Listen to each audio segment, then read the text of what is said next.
지금 나라 경제의 뼈대가 피해를 입어서 국가 경제가 어떻게 될지도 모르는 상황인데 저 사람들 몰아내고 우리 자재 차지할 기회다, 이 찬스다, 이렇게 지금 자기들 밥통 만들 찬스나 기다리고 있다는 거 아닙니까?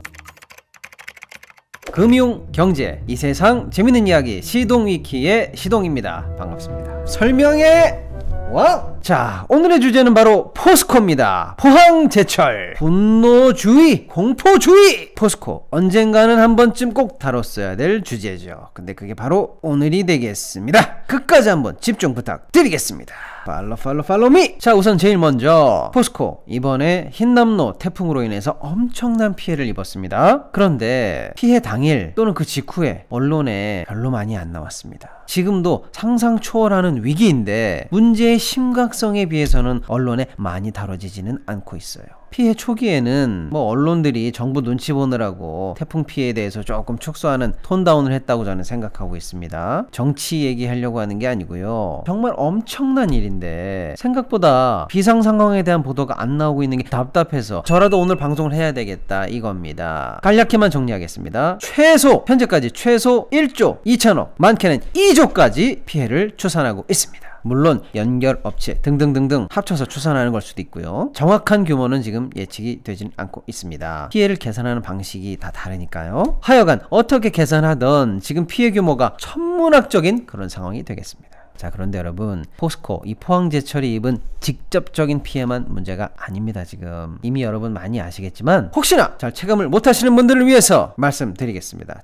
철은 산업의 쌀, 밥이에요. 주식입니다. 없으면 죽어요. 생명체로 말하자면 피, 물, 에너지 원천이에요. 철이 없으면요 자동차를 못 만들어요. 철이 없으면요 배를 못 만들어요. 철이 없으면요 건물, 아파트를 못 짓습니다. 다른 물건을 만드는 공장 그 자체를 또 못 지어요. 지금 그래서 포스코가 얼마의 피해를 받느냐 또 중요하지만 대한민국의 철 공급망 자체가 갖는 피해, 이게 더 중요하다는 겁니다. 이 부분은 지금 현재 집계 추정조차도 못하고 있는 실정이에요. 철 때문에 일어나는 침체, 소위 이거를 스틸플레이션이라고 하는데 지금 이 상황이 벌어질지 너무나 무서운 상황이라는 거예요. 자, 여러분, 반도체 공급이 조금 딸려서 어떻게 됐습니까? 자동차 하나 받느라고 1년 이상 걸려요. 그런데 앞으로는 이 철 때문에 차 받으려면 이제 더 걸리게 생겼어요. 배수출 늦어지면은요 우리나라에 들어오는 현금이 어떻겠어요? 조선소가 일으키는 경제가 얼마나 큰데요. 지금 포스코 현재 포항은 어떤 상황일까 조사를 해봤더니 불행 중 다행으로 고로는 정상화되는 것 같습니다. 고로가 뭐냐 쉽게 설명드리겠습니다. 솥단지예요. 가마솥이요. 철광석을 넣고 팔팔 끓여서 쇳물이 나오는 그 솥단지. 문제는 이 고로에서 쇳물이 나와서 이걸로 진짜 우리가 상품을 만들려면 열을 가하고 압력을 가해지는 압연 과정도 있고요. 잘 온도에 맞춰서 식혀가지고 만드는 냉연 과정도 있고요. 이런 2차 공정을 거쳐야 완제품이 되는데 지금 이 2차 공정에 해당하는 부분이 엉망진창이라는 겁니다. 그 공장에 있는 모터, 벨트가 지금 전부 다 진흙 뻘에 잠겨 있었던 상황이라 가동이 안 돼요. 지금 여러분, 고쳐야 되는 모터가 몇 개인지 아세요? 무려 6,000개가 넘어요. 와, 이렇게 되니까 현장에서는 지금 이거 못 고친다, 아예 이럴 바에 공장 새로 지어야 되는 거 아니냐, 이런 의견까지 나오고 있는 상황입니다. 포스코의 현재 피해 상황 정리 한번 해보겠습니다. 직접적인 피해만 수조 원까지 예상하는 사람도 있습니다. 더 문제는 지금 고로가 정상 가동되어도 제품 생산을 담당하는 공정, 이 부분에 엄청난 피해가 생겨서 언제 정상화될지 예측이 안 됩니다. 지금 포스코의 포항 공장에서 만드는 국내 철 생산 비중이 몇 %일까요? 대충 20% 정도 됩니다. 즉 우리나라 자동차, 조선, 건설 등 2차 피해가 앞으로 당장 20% 정도, 물량 부족에 대한 엄청난 피해가 예상된다고 할 수 있겠습니다. 연쇄 파급 효과 같은 거죠. 이런 걸 제대로 보도해주지 않아요, 아직 언론들이. 자, 두 번째 이야기로 넘어가 보겠습니다. 이런 비상 상황이면 정부가 어떻게 해야 될까요? 산자부가 이런 발표를 하게 됩니다. 우리나라 산업계 전례 없는 피해다. 역사상 사례가 없다. 그만큼 지금 엄청나다. 상당히 오래 갈 것 같다. 그래서 정부는 이게 왜 이렇게 되었는지 포스코 측에서 대처를 잘했나, 왜 예방을 못했나 조사해서 책임을 묻겠다. 뭐지? 뭐야? 지금 이상하죠?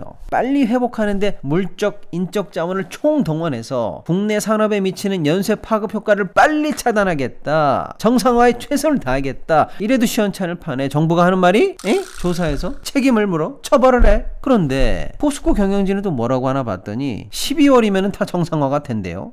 진짜냐? 자세히 뜯어봤더니 12월 정상 가동이라는 목표와 의지를 가지고 열심히 하고 있다. 뭐 이런 얘기 같은데 이게 뭐 말이야 뭐 방구야. 어쨌든 정부는 아주 혼내준다고 하고 회사는 오히려 이상 없다고 하고 둘 다 정상이 아닌 것 같아요 지금. 이 와중에 국민의힘도 참전을 합니다. 국민의힘 성일종 국회의원께서 경영진의 책임을 물어야 된다.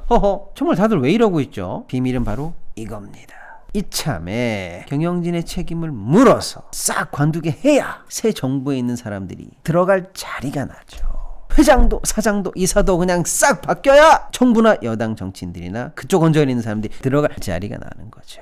지금 나라 경제의 뼈대가 피해를 입어서 국가 경제가 어떻게 될지도 모르는 상황인데 저 사람들 몰아내고 우리 자재 차지할 기회다, 이 찬스다, 이렇게 지금 자기들 밥통 만들 찬스나 기다리고 있다는 거 아닙니까? 그런데 경영진은 또 맛이 가는 게 일단 저렇게 자기네들 공격할 움직임을 미리 알고 자기들 안위를 지키려는지 무조건 된다, 복구 된다, 일단 뻥부터 세게 치고 보는 거죠. 자, 우리 국민들은 누구를 믿어야 될까요? 멀쩡한 기업에 자리 뺏어서 자기 식구들 안 치려고 한다는 지금 의혹을 일으키고 있는 그런 정치인들을 믿어야 될까요? 자기 자신들만 지키려고 언론 플레이하고 있는 경영진을 믿어야 될까요? 아니면 이 실상에 대한 정확한 보도보다는 이게 정치적으로 유리한지 불리한지에 따라서 톤 조절을 그냥 온탕 냉탕으로 마음대로 하고 있는 언론을 믿어야 될까요? 아, 진짜 대환장 파티? 자, 그럼 세 번째 얘기로 자연스럽게 넘어가 볼게요. 포스코 경영진, 저 사람들은 그럼 다 정상인가? 딱 하나만 얘기할게요. 포스코 직원들의 임금 인상률은 매년 2% 정도였습니다. 지금 물가가 얼마예요? 그렇다면 물가에 대비해서 2% 임금 상승이라는 건 실제로 마이너스란 얘기예요. 그런데 포스코 회장은요, 연봉이 얼마인지 아세요? 18억이에요. 이 임금 상승률이요 6개월에 무려 91%입니다. 91%! 2배! 직원들 임금은 묶어놓고 자기는 2배로 올렸습니다. 와, 이러니까 그냥 정권에 맞아도 좀 싸다는 생각도 들어요. 자, 그럼 네 번째 이야기, 주주 얘기로 넘어가 볼게요. 포스코는 누구 걸까요? 최대 주주가 10% 정도 갖고 있는 국민연금, 바로 우리 국민들 겁니다. 자, 이래서 정부가 바뀔 때마다, 권력이 바뀔 때마다 국민연금을 통해서 포스코를 좌지우지할 수 있으니까 포스코에서도 권력 눈치를 좀 보고 권력들은 마치 자기들 거라고 생각하면서 입맛을 다시는 겁니다. 자, 그러면 좀 더 들어가서 다섯 번째 이야기, 포스코는 그럼 정부가 마음대로 하니까 공기업인가? 아니지요. 정확하게는 완전 사기업입니다. 그런데 이게 간단치가 않습니다. 왜냐? 여러분, 포스코는 무슨 돈으로 만들어졌습니까? 일본 놈들이 우리나라를 뜯어먹은 그 죗값을 물어서 받은 대일 청구권 자금, 즉 우리 민족의 피값으로 받은 돈, 그 돈으로 만든 회사입니다. 그리고 처음에 포스코가 만들어질 때 사훈이 이거였습니다. 제철 보국, 철을 만들어서 나라를 살리자. 근데 지금 이 사람들이 뭐라고 하는지 아세요? 자기들을 더 이상 국민기업이라고 부르지 말래요.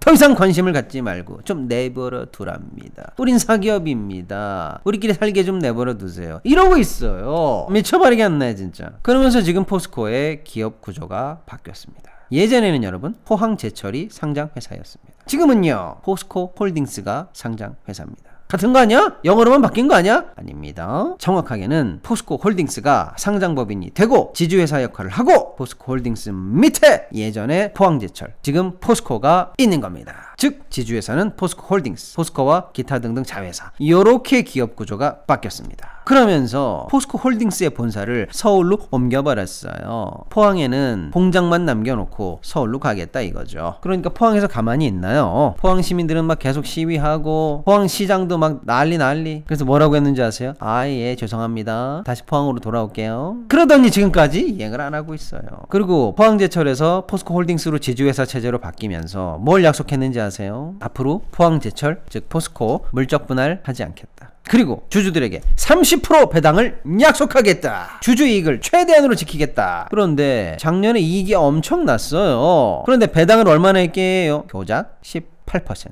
야, 이거 약속하고 다르잖아, 이거. 왜 이러는 거야? 그랬더니 지금 돈 많이 벌 때 배당을 너무 많이 하면 나중에 돈 조금 벌 때는요, 그때 여러분들이 실망하실 거잖아요. 그래서 지금 조금 하는 거예요. 습관들이라고. 이게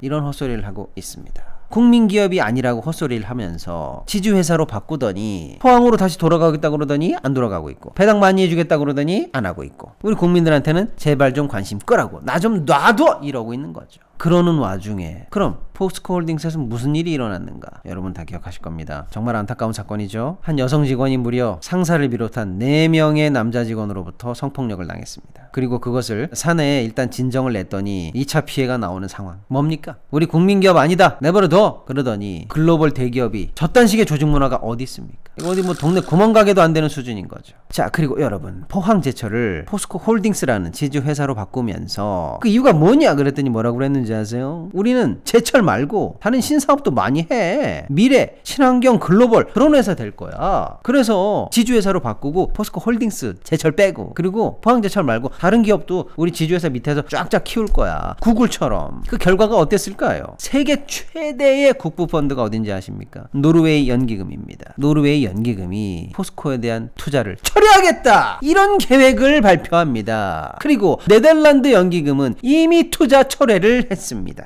그리고 로레알, 이케아 같은 다국적 기업들은 앞으로 포스코랑은 거래 안 할 거야 라는 계획을 발표합니다. 왜냐? 포스코가 신사업이라면서 팜나무 농장에서 팜유를 생산하는데 거기서 산불을 일부러 내가지고 산림을 죄다 훼손하는 바람에 환경 파괴적으로 탄소가 나오고 최악의 악질적인 자본의 모습을 보였기 때문이다. 인공위성으로 감시한 결과에 따르면 포스코 농장에서 약 260여 차례 이상의 고의 산불이 의심된다. 와, 이것뿐만이 아닙니다. 포스코 자기들 스스로가 2050년에 탄소 제로를 선언했어요. 그런데 지금 잘하고 있나 봤더니 2011년과 지금 10년째 탄소 배출량이 거의 똑같아요. 오히려 탄소 배출량이 줄기는커녕 원전 2기를 지을 규모의 석탄 화력 발전소를 짓고 있어요. 포스코가 앞으로 또 수천 톤의 탄소를 내뿜을 예정입니다. 국민기업 아니라고 내버려 두라더니 이게 보여주는 모습이야? 내가 오히려 국민기업에서 빼고 싶을 지경이다 진짜. 자, 다음 문제가 또 있어요. 노동 문제로 들어가 볼게요. 여러분, 사내 하청 아시죠? 같은 공장 안에서 하청 주는 거. 협력업체 아시죠? 자, 이 사내 하청이나 협력업체들을 사실상 자기가 고용하고 업무 지시 다 하면서 소속은 딴 회사니까 난 책임 없어, 이렇게 관리하는 거 예전에는 다 괜찮았거든요. 지금 어떻게 될까요? 최근에는 무조건 확고하게 판례로서 전부 다 근로자성이 인정되고 있습니다. 그럼 포스코는 어떨까요? 포스코에서도 당연히 근로자 지위 인정 소송이 있었죠. 무려 지금까지 7차에 걸쳐서 849명이나 소송을 했습니다. 본인들의 근로자 지위를 인정해달라. 그런데 포스코 뭐라고 하는지 아세요? 소송 보고 인정해줄게, 소송 보고해줄게 하더니 지금 대법원 판결이 나왔는데 꼼짝도 안 해요. 그리고 협력업체들에 장학금 주는 거 있거든요. 자식들 대학 가면 장학금 주는 거. 지금 협력업체들 보고 뭐라고 하는지 아세요? 소송만 해봐, 니네 장학금 안 줘. 뭡니까 이게? 자식들 대학교 보내고 싶으면 소송하지 말라는 거야 뭐야? 대한민국에서 부모한테 자식을 인질로 삼아가지고 이렇게 협박하고 되겠습니까 이거? 아, 정말 이게 대기업입니까? 이게 국민기업이에요? 아, 정말 악질기업 같은 모습을 보이고 있네요. 자, 얘기가 좀 길었죠. 정리하면 이렇습니다. 하루에 570mm 폭우가 오고 시간당 116mm 폭우가 왔어요. 천재지변이에요. 자, 이런 상황에서 우리 경제의 쌀, 산업의 피, 심장이 지금 큰 공격을 당했습니다. 일단은 살리고 봐야죠. 자, 그런데 일부 정치권은 지금이 바로 저 자리 우리가 먹을 찬스다 이러고 있고, 그래서 우리 국민들이 나서서 포스코 좀 지켜주려고 봤더니 그동안 국민들의 핏값으로 만든 포스코인데 관심 꺼라, 돈으로 굴러가는 그냥 사기업일 뿐이에요. 이러더니 지주회사로 바꾸고 포항 버리고 서울 올라온다 그러고 주주들한테 배당 30% 준다더니 그런 약속은 개나 줘버리고 환경 뭐 어쩌고 저쩌고 하면서 글로벌 친환경 기업 만든다 그러더니 환경 파괴해가지고 선진국한테 지금 거래 손절 당하고 있고, 협력사 사내 근로자들 지금 끝까지 내팽개치고 장학금 가지고 협박하고, 여직원들 성폭력은 1차 가해 2차 가해 지금 엉망진창이고, 이 와중에 직원들 월급은 마이너스, 회장은 뻥튀기 2배. 신이 나셨어 아주. 이러니 여러분, 제가 포스코 문제를 지금 안 다룰 수가 있겠습니까? 자, 우리 사회 대기업과 관련된 또 정치권과 관련된 모든 문제가 포스코 안에 다 들어 있습니다. 이거 도대체 우리 똑똑한 국민들이 어디부터 혼내고 어디다가 회초리를 들어야 될지 답답하다 정말. 오늘의 결론, 이러다 포스코 멸망하는 거 아니냐? 진짜 잘 좀 하자. 뜯어먹으려고 하는 하이에나들은 좀 빼!